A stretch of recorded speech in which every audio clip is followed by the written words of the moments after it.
Alright, welcome to part 2 of Humanizing, and let's get into it, okay? So I have imported the drums from the introductory video, same song, same drums, totally dry, nothing done to it. So the first step is you'll open up your drums or whatever, and you come over here to the Humanize section, and you'll notice that I barely use it. To be completely honest with you, I don't really like the Humanize selections and sections of Superior Drummer, Easy Drummer, because they just don't sound real.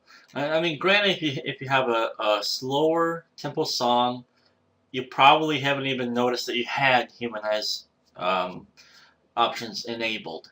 That's fine. But once you start getting to the speed metal 220 and above, these things just scream computer drums, so I rarely use them. The only thing I do use will be the random, because that will make sure it's not the same one all the time. Now for kicks, you could even use alternate. Okay? It's totally up to you. Personally, sometimes I use them, sometimes I don't.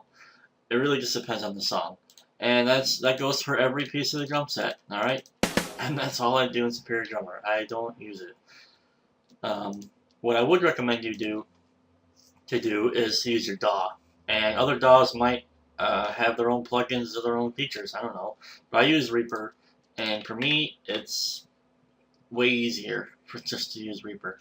So let's open up the thing here, and I'll show you one little tip first, okay? That bothered me for a long time until I had a eureka moment, and I was like, oh. So let's just go here, listen to the song real quick. You'll notice that when I clicked on the instruments in Superior Drummer, they were loud, right? Well, not so loud anymore, are they? Well, the reason is because we're only triggering at 100 velocity down here. If you look down here, really easy fix. Just select all your notes, go to Note Properties, change that to 127, and we're banging, right? If you notice, I'm using a condensed version of the menus for Reaper. You can download it at the Reaper forums. Anyway, let's get started. So, kick drum. You really need to look at the type of music you're working on. If you're doing that really techie, Fear Factory type stuff, you're probably not going to do anything to your kick drums, which is fine. It's the style of the music. For me personally, I don't like that. I don't like that kind of music. So, the first thing I'll do is I will bring down the velocity to like 120. Alright. So they're still triggering with some good oomph, but they're not all the way triggering. And I'll do very, very minor humanize. We get to humanize by going to quantize, humanize, or you can click H on your keyboard. And I start at 10% usually. And that's typically all I do. Just enough to make it not obviously uniform, okay? You know, listening to it with just the drums soloed, yeah, right. I mean, but you shouldn't be doing this solo. You should be doing this while listening to the other tracks as well. So that's what I do with kick drums, okay? That's pretty much the only time where one button fixes all, alright? Otherwise, it's not going to be that way, and I'll show you what I mean soon. Snare drum, do the same thing.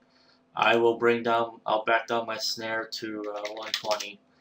And I'll do the exact same humanize. Just 10%, just a little bit, just to make sure they're not the same. It worked okay on this song because it's not fast. But once you start getting to the really fast stuff, you might even need to edit your velocities one note at a time. Okay? Just warning you. This is a very long, laborious, and boring process, but needs to be done. And the reason it needs to be done is because of things like this. Alright? That's what I'm talking about. So, we have these really fast notes on this really big tom fill. Let's fix it.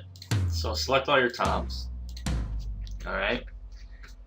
And first order of business, they can't be triggering at 127. We need to bring them down. They shouldn't be louder than the snare or the kick. Alright? So I'll usually back mine down like 10 below the snare and the kick. Maybe even 20 below. Just depends on the song. But right now I'll just do it at 110. At least they're not louder than the other parts of the drums, right? Well, except for the snare drum and the kick. But it still sounds ridiculous. Now, this is where your humanizing will be ramped up. You can't just do 10 because it'll sound exactly the same. Look, if you don't believe me, I'll just play it here. No audible difference whatsoever. Okay, so you need to get more crazy with it. Go to your humanize function, and I will start with 30, even 35. Let's go with 35, and random scene. I like this one the best, and I'll show you why. This is a really good random scene, actually. When a drummer will start a fill, they'll start balls out, just like this. This is perfect. But then they'll sort of peter out near the end. Now, the other thing here is that it's still too loud. Alright? Although it's sounding better. Here's the thing what we have to do. We need to deselect. And the drummer will always start hard in the beginning. So the first 4 notes are pretty much okay. This is where we start needing to actually come in here by hand and change things. Okay, these are too close together. So you come like that. And always towards the end, you're going to need to back off because that's always how a drummer will work. Once they start getting to the end, they're already thinking about the next part they're playing and they sort of back off their velocities a little bit. So you can see already how much more realistic that is. Now I actually would like to bring it down just a little bit, like this. Like put one hit in the middle that's like clearly not, you know. There you go. Now that sounds a whole lot better than the machine gun effect that we had, didn't we? Now we could bring these down. Maybe they're a bit loud. We'll be starting like that. Bring this here and come here. You know, you just gotta play around, and you should be doing this while listening to your track. All right. So there you go. Toms. Okay. Now, mentioned earlier about hi-hats. Now, hi-hats are very important, and they make different hi-hat samples for a reason. By the way, if you don't know where any of your samples are, you can go into your Superior Drummer and you click Mapping, and just right-click, and it tells you everything right here. So it tells you what's available and where they are on the keyboard. Just let you know that in the future. So in the beginning of the song here, we can see that it's slow. And the hi-hat sound is rather underwhelming, isn't it? Well, we can fix that. Right-click, drag the selection here, and we'll just select all of those. Alright? And I'm going to bring them down to the open hi-hat sound that I have. Which one do I want here?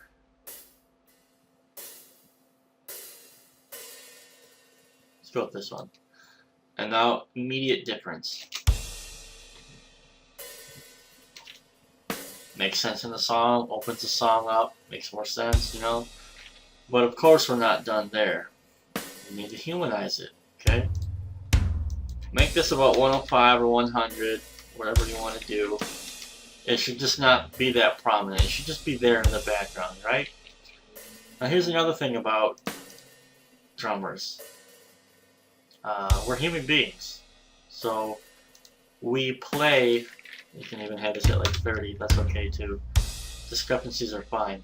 Let's do a random seed, just something like that, yeah.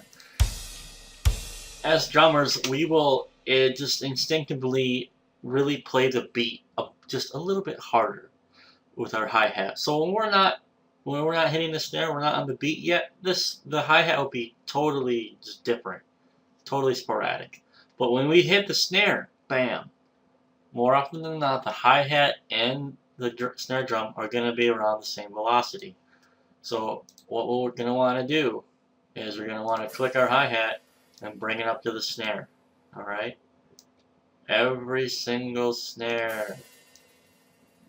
This is the tedious part of humanizing your drums. Okay?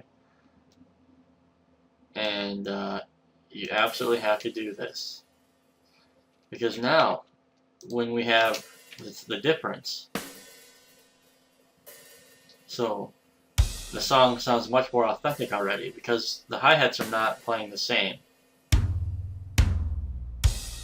Alright. Okay. That goes for all the hi-hats no matter what you're being played, or what's being played. So when we have even faster hi-hats, you still take the same thing into consideration. So you'll want to humanize them. You want to find the sound that fits the part of the song the best. Bring them down. Humanize them a bit. Yeah, humanize. Same thing, like 30. You might think this is ridiculous, but when you're listening to it in the song, that's what makes it sound real, okay? Then you come back in here, and every time there's a snare hit, you bring that up to the snare. Alright, so the snare, you just bring it up to the snare. Every single one. Okay, so these are all, this was a pretty good random seed. Worked pretty good. Okay. Oops. Yeah. Alright.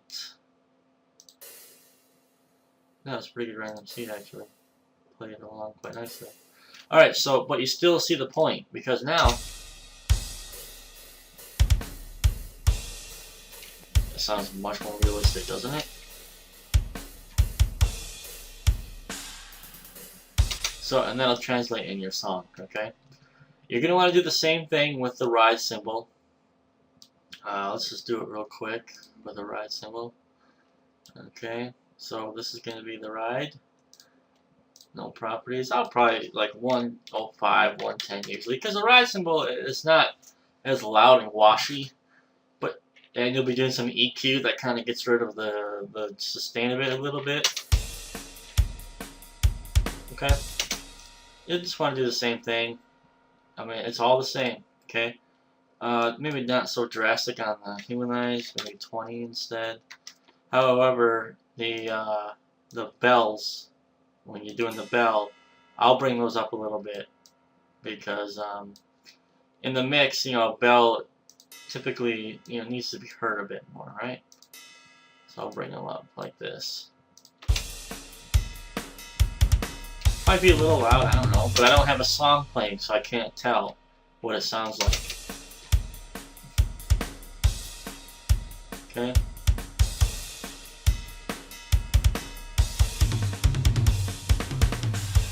Alright, so now you understand what it takes to humanize your drums. And I did this really quickly. There's no way I would do it this fast if I was doing it for real on my song. So again, just to recap. Oh, let me talk about cymbals first. Recurring cymbal hits, like if you're riding on a crash, you need to treat that like a hi-hat or a ride cymbal. They can't have the same velocities, okay?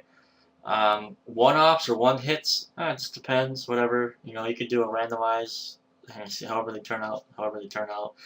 But you're still going to have to go back and fix the hits, especially if it's a climax of the song and you need that really awesome cymbal hit. And then let's say the randomizer made it like velocity 90. Well, you're going to need to bring that up to like 110 or 120 to really get the crunch and the epicness, okay? So you're just going to have to do that. So now you have the tools and you have the, well, you saw how I did it. It's a painstaking process. That's all I can say. So start slow, and as I was saying earlier, you need to be doing this with your song playing, because context is everything. How it sounds with the song is more important.